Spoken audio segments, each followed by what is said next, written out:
안녕하십니까. 교통안전지도사 강의하는 구합수입니다.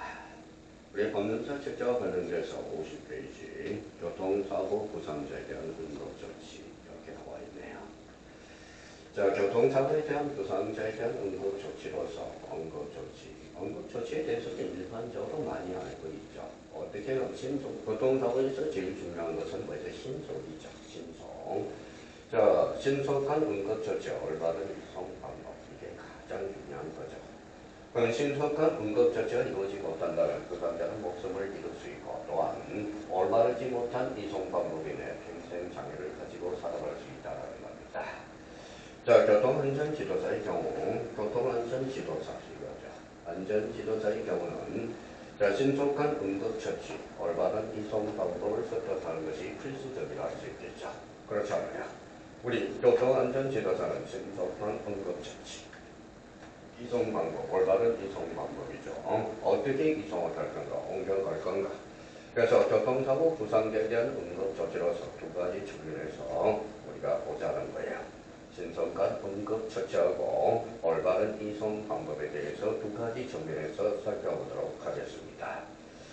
자, 교통안전지도사, 그렇죠. 그 필요성은 뭐냐? 신속한 응급조치와 올바른 이송 방법입니다.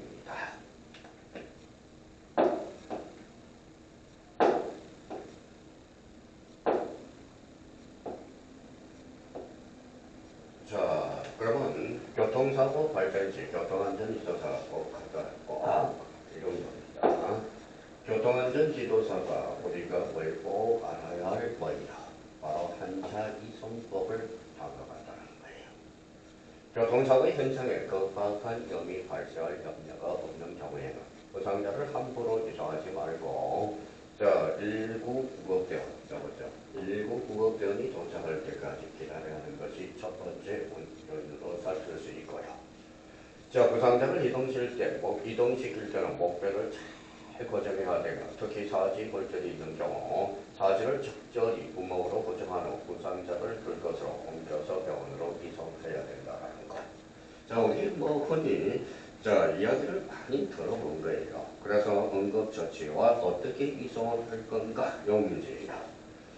자, 그럼 세 번째 관련돼서 부상자 이송 시 손상된 환자는 누운 자세보다는 뒤로 약간 젖힌 안전 자세가 편안하며 하지 손상 시, 그러니까 상지만 손상된 환자는 누운 자세보다는 뒤로 약간 젖히는 안전 자세가 편안하며.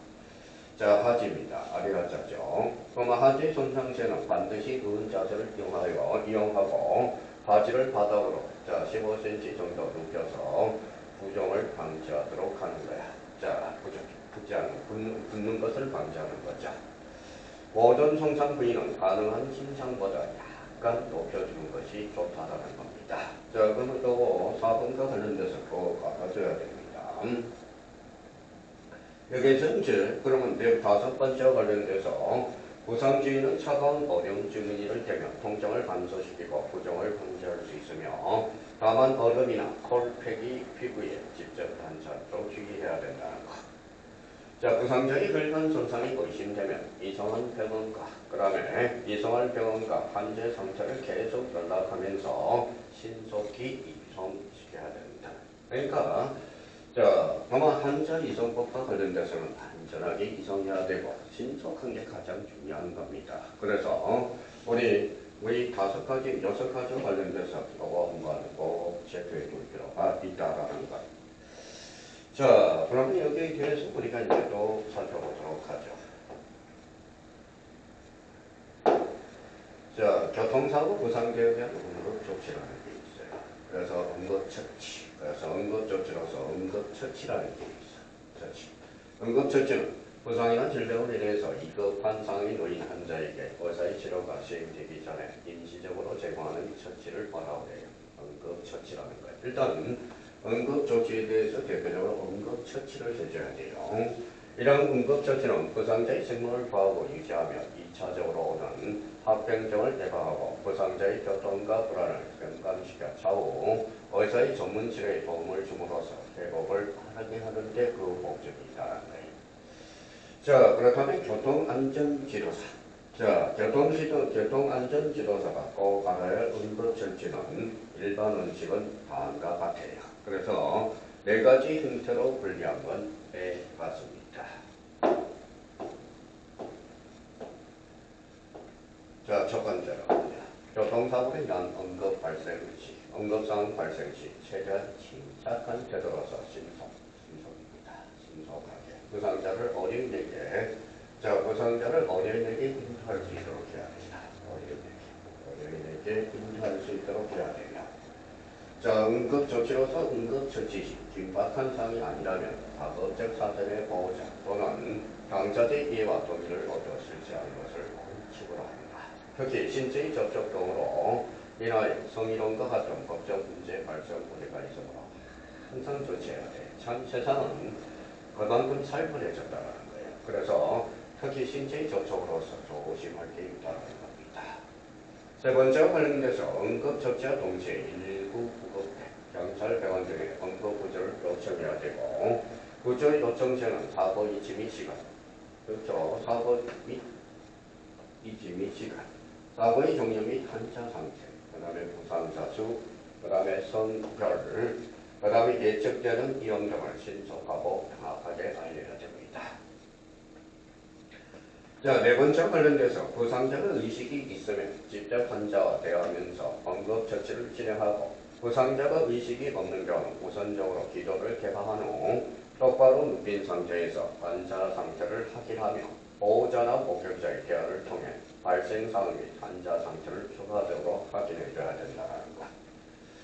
자, 그러면 이거와 관련돼서 응급처치 네 가지 요령, 네 가지 요령을 계속적으로 뭐 해야 돼요?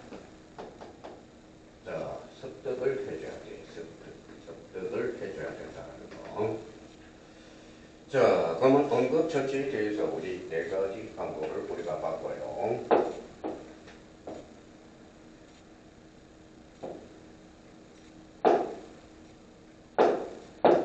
자, 응급처치 기본이죠.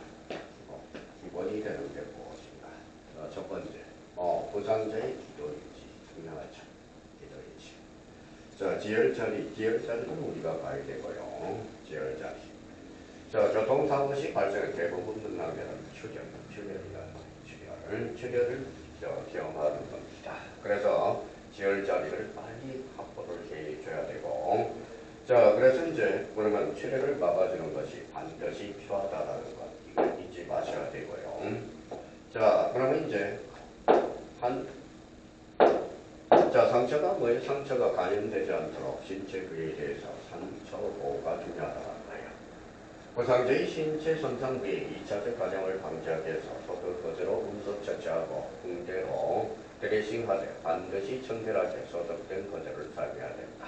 그래서 우리 응급처치 기본은 첫 번째 뭐예요? 부상자의 기도유지, 그 다음에 지혈자리, 상처 보호, 요걸 해줘야 돼요.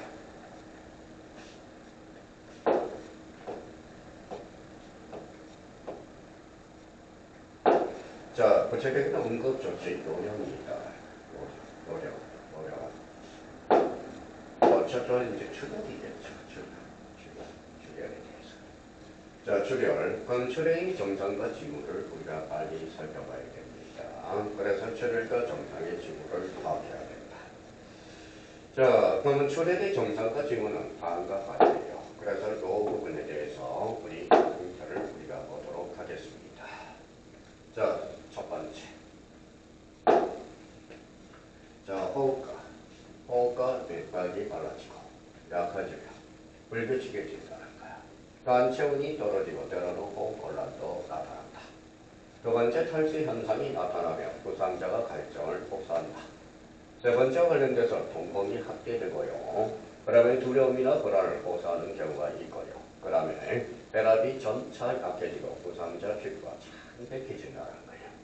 자, 다섯 번째, 부상자 구토를 하는 경우가 있다는 거예요. 그러면 출혈의 증상과 징후를 요 다섯 가지 형태를 우리가 파악할 수 있다는 거예요. 빨리 우리 교통안전 지도사라면 출혈의 증상과 징후는 호흡의 맥박이 빨라지고 약해지며 불규칙해지며 탈수 현상이 나타나며 부상자가 갈증을 호소하고 통풍이 확대되고 그 다음에 부상자의 피부가 창백해지고 부상자가 구토를 하는 경우가 바로 출혈의 증상과 징후는 요거 5가지 징후를 우리가 파악해 줘야 됩니다.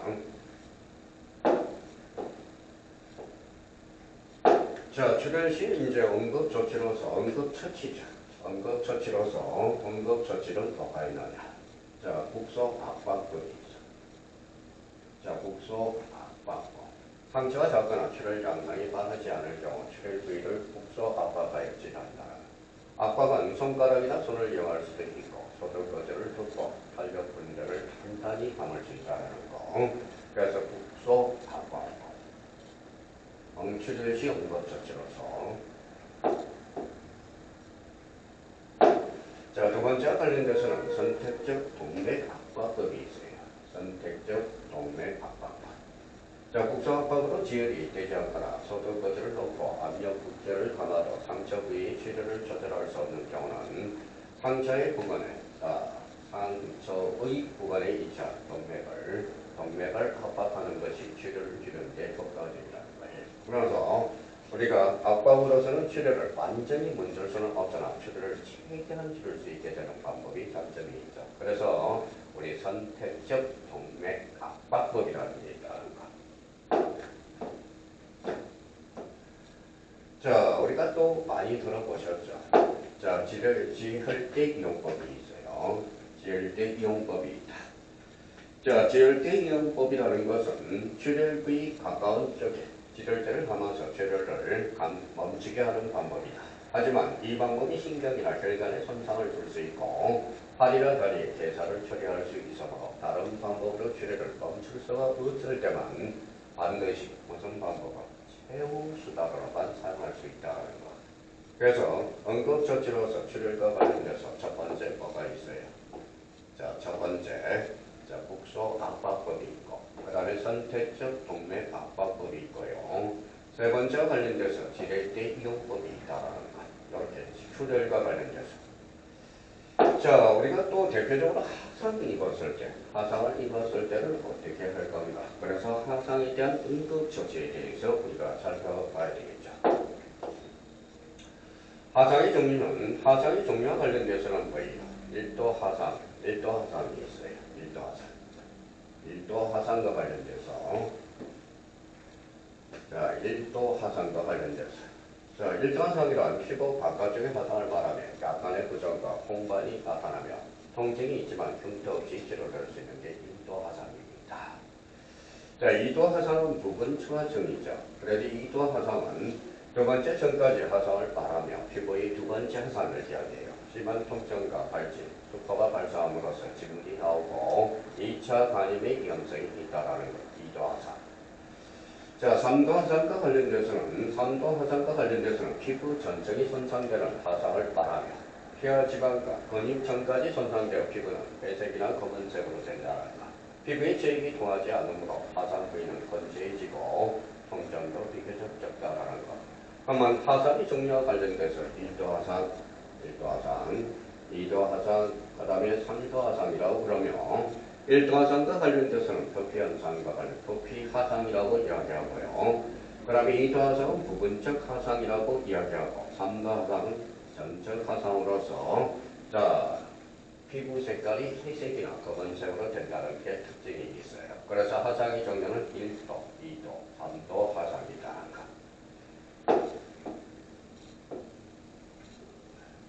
자, 화상의 응급처치는 어떻게 될 건가? 부상자가 착용 옷이 피부 조직에 붙어 있을 때 옷을 잘라내지 말고 수건도로 닦거나 접촉되는 일이 없도록 해야 된다. 우리 상식에서 멀지 않죠. 자, 1도, 2도 화상은 화상 부위를 거두는 물로 식혀주며 이때의 물의 온도는 0도를 유지하고 수압은 약하게 하여 화상 부위보다 위에서 아래로 흘러내리도록 한다. 자, 3도 화상의 경우에서는 어떻게 되는 건가? 3도 화상에 대해서 우리 물에 적신 천을 화상 부위에 접촉시켜 열기가 전달되는 것을 막고 통증을 줄여줘야 된다는 것. 그러면 화상 종류와 관련돼서 1도, 2도 화상이 있고 여기에서 3도 화상이 있다는 겁니다. 자, 화상 부위에 2차 감염이 우리가 있을 경우 소독거즈로 화상 부위를 덮여주며 주어야 되며 2도 화상의 경우에는 피부의 수포를 터뜨리며 2차 감염의 우려가 있으니 터뜨리지 말아야 된다. 자, 그래서 1도, 2도, 3도 화상의 어떤 응급처치를 우리가 기억해 둘 필요가 있어요. 자, 응급처치 하면은 뭐예요? 화상 환자의 이송이라는 문제가 발생하겠죠. 이송이라는 것은 뭐예요? 이자라고 했죠. 이송이란 현장에서 응급처치 이송 시 환자의 화상 부위가 상부에 오르도록 하고 구급차에 승차 시 들 것으로 화상 부위가 손상되지 않도록 각별히 유의해야 된다는 것. 그래서 환자 화상의 이송이라는 게 있어요. 자, 여기에 대해서 이제 우리가 본다면 자, 심폐소생술이 있어요. 우리 많이 들어봤죠. 현장에서. 호흡과 심장이 정지한 상태로 4, 6분이 되면 경과하면 뇌에 공급되는 어떤 산소의 부족으로 인해서 뇌가 손상될 수 있어요. 따라서 부상자의 호흡이 없으면 즉시 무슨 수술을 해야 돼요? 심폐소생술을 실시해야 돼요. 자, 심폐소생술은 가슴 압박을 해야 되고요. 그 다음에 기도를 유지해야 되고 호흡을 호흡순으로 우리가 진행할 수 있다는 거예요. 자, 심폐소생술은 가슴 압박, 기도 유지, 그 다음에 호흡 3단계를 거쳐서 진행해야 된다는 거. 그러면 심폐소생술과 관련돼서 우리 가슴 압박, 기도 유지, 호흡 요 세 가지.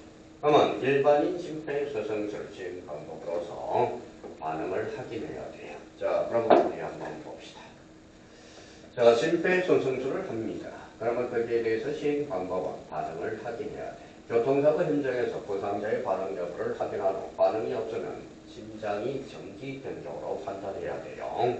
그래서 반응을 확인하고 자, 두 번째는 119 신고 및 조치를 해야 돼요. 신고 및 119 신고 및 조치. 환자의 반응이 없다면 즉시 큰 소리로 주변 사람에게 119 신고를 요청하며 주변에 아무도 없는 경우에는 직접 119에 신고해줘야 돼요. 만약 주위에 심장 충격과 비체되어 있다면 즉시 가져와 사용해야 됩니다. 이제 우리 지하철에서도 뭐 진상 충격기가 많이 있죠. 비치되어 있다는 것. 자, 그러면 가슴 압박 30대씩 시행해야 돼요. 자, 심령지로 판단하면 환자를 바닥이 단단하고 평평한 곳에 눕힌 후 가슴뼈의 아래쪽 절반 부위에 각질을 낀 후 두 손의 손바닥 뒤꿈치를 댑니다. 손가락이 가슴에 닿지 않도록 주의해야 돼요. 양팔을 쭉 편 상태로 체중을 실어서 환자의 몸과 수직이 되도록 가슴을 압박해야 된다는 것.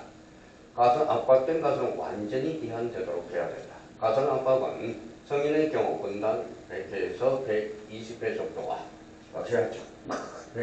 약 5cm 깊이, 5cm 깊이로 강하고 빠르게 해야 돼요. 그러면 소화는 뭐예요? 심장이 약하죠. 그러니까 소화는 4에서 5cm. 자, 그렇다면 여기에 대해서 인공호흡을 이해시켜야 돼. 자, 참, 요 부분에 대해서 환자를 머리를 젖히고 턱을 들어 환자의 기도를 개방시킨다. 머리를 젖혔던 손의 엄지와 검지로 환자의 코를 잡아서 막고 입을 크게 벌려 환자의 입을 완전히 막은 후 가슴이 올라올 수 있도록 정도로 일주일 걸쳐서 숨을 불어 넣어야 됩니다. 이렇게 숨을 불어 넣을 때 환자의 가슴이 부풀어 오르는지를 눈으로 확인하고요. 숨을 불어 넣으면 입을 떼고 코를 도와줘 공기를 자꾸 배출시킬 수 있다. 그래서 인공호흡과 관련돼서는 몇 회 이상 실행해야 된다. 2회 이상 시행해야 된다는 것. 다섯 번째 관련돼서 가슴 압박과 인공호흡의 반복으로서 이후에는 30회의 가슴 압박과 2회 인공호흡을 119 구조대원이 현장에 도착할 때까지 반복해서 시행하며 다른 구조자가 있는 경우는 한 구조자는 가슴 압박을 시행하고 다른 구조자는 인공호흡을 시행하며 심폐소생술 5주기. 그렇죠. 자, 30대기 가슴 압박과 인공호흡을 시행한 뒤에 서로 역할을 교대할 수 있다는 거예요. 그래서 심폐소생술과 관련돼서 대표적으로 자, 반응을 확인하고 119 신고 및 조치를 하고 가슴 압박과 30회 이상을 하고 인공호흡 이해 시행을 하며 가슴 압박과 인공호흡을 반복을 해줘야 돼요. 그러면 여기에 대해서 마지막 단계 뭐냐? 회복 자세라는 게 있어요. 가슴 압박 소생술을 시행하던 중에 환자가 소리를 내거나 움직이면 호흡이 회복되었는지를 확인해 줘야 돼요. 자, 호흡이 회복된다면 환자를 옆으로 돌려 눕혀 기도가 뭐의 숨기를 막히는 것을 예방해줘야 된다는 거. 자, 그래서 심폐소생술과 관련돼서 우리가 봤고요. 자, 그러면 자동 심장 충격기 사용 방법입니다. 자, 첫 번째 이제 전원 표기를 해요. 전원 표기를 하고. 자, 두 개의 패드를 부착해. 패드가 있어요. 두 개의 패드를 부착하고. 자, 그 다음에 심장 리듬을 분석해줘야 돼. 심장 리듬을 분석해주고, 심장 리듬을 분석했으면, 자, 심장 충격 시행을 해줘야 돼. 그래서 여기에서 이제 다섯 번째 심폐소생술 시행을 하게 돼 있다는 것. 우리가 일반적으로 지금 많이 하는 게 심폐소생술 시행 방법이 있고, 자동 심장 충격기 사용 방법이 있다라는 것. 이걸 기억해 둘 필요가 있어요. 자, 그렇다면 이제 그 그림에 대해서 우리가 보도록 하겠습니다. 자, 여기 이제 자동 세대기, 자동 제세 동기 사용법이죠. 자, 기도 확보를 해주고. 자, 기도 확보 호흡 확인. 우리 확인을 해주고요. 자, 전원 켜기가 이제 들어가겠죠. 그러면 패드 부착. 패드와 관련돼서는 요 패드가 두 개, 요 부분에 대해서 심장에다 패드를 도입해주고, 자, 심장 이동을 분석하고, 그 다음에 제세동 실시를 하며, 심폐소생술 실시를 하게 된다. 그래서 응급조치로서 응급처치에 대해서 우리가 살펴봤습니다. 다음 시간과 관련돼서는 교통안전시설에 대해서 살펴보도록 하겠습니다.